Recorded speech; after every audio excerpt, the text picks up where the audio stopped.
Good afternoon, folks. Today is an interesting day. Well, it's a special anniversary for the Mexicans, actually.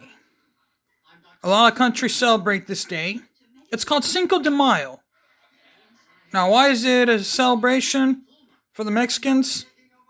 Well, it was a battle called Battle of Puebla.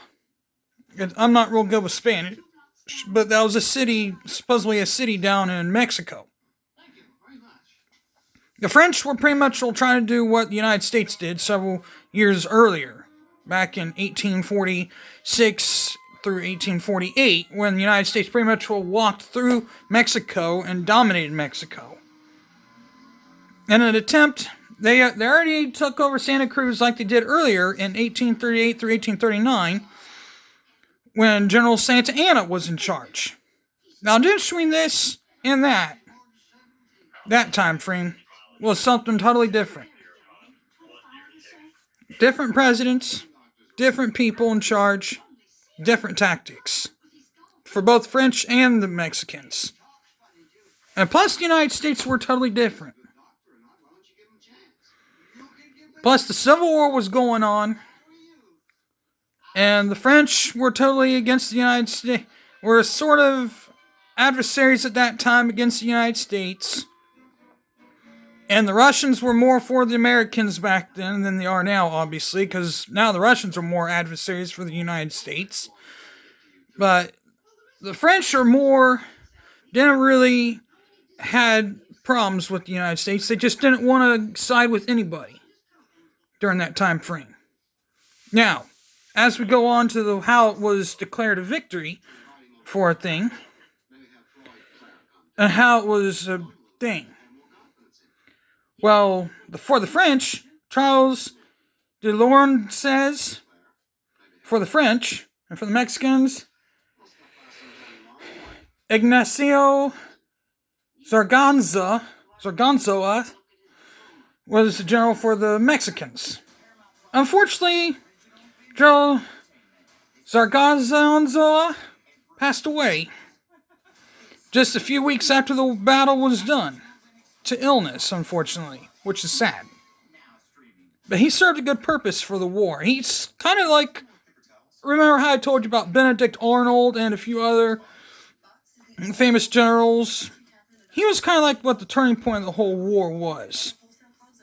I mean, he served a good purpose, even though the town was retaken later on in the war, and they eventually made it to Mexico City, but Mexico City was a lot stronger force for Mexico, and they held off the French.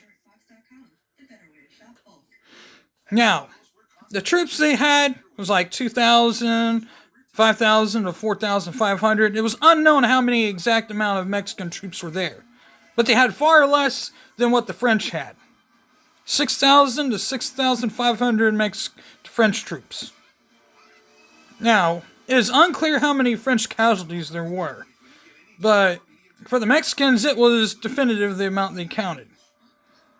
For the Mexicans, they had 83 killed, 132 wounded, and 12 missing, for 227 total casualties. Now, who knows which side, who knows if the French counted the smaller number, or if the Mexicans counted the small number, or which way. I mean, this is still to be determined to this day.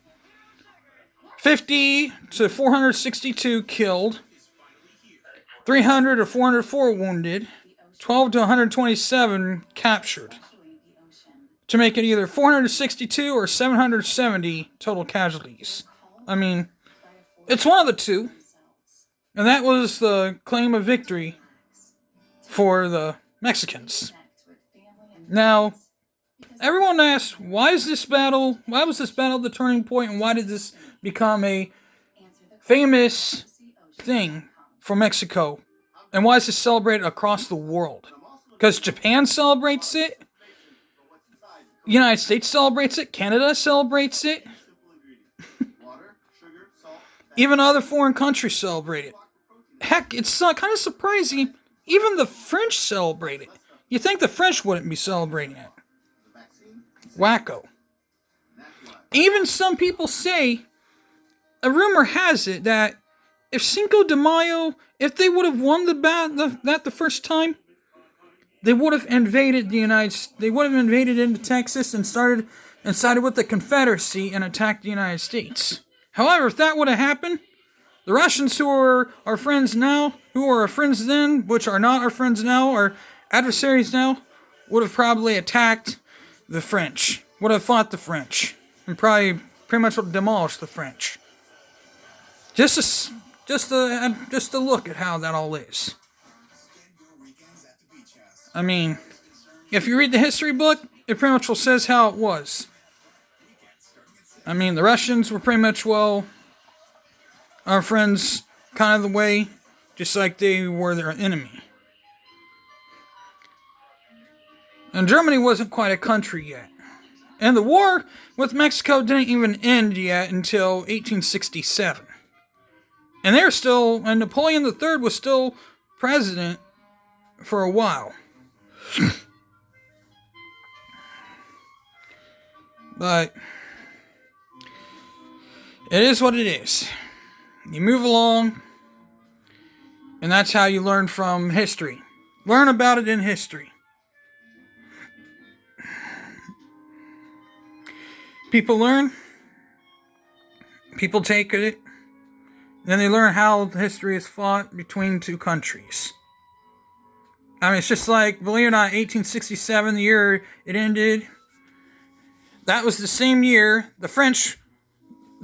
Canada wanted to get independence, ended up getting independence July 1st, 1867. Canada got independence from both France and Great Britain. They were independent from both. They were an independent country from both the French and the British. They got their independence. They wanted to get independence from them for a very long time. They wanted to have their own independence. Nothing more from anybody. And sure enough, they got what they wanted.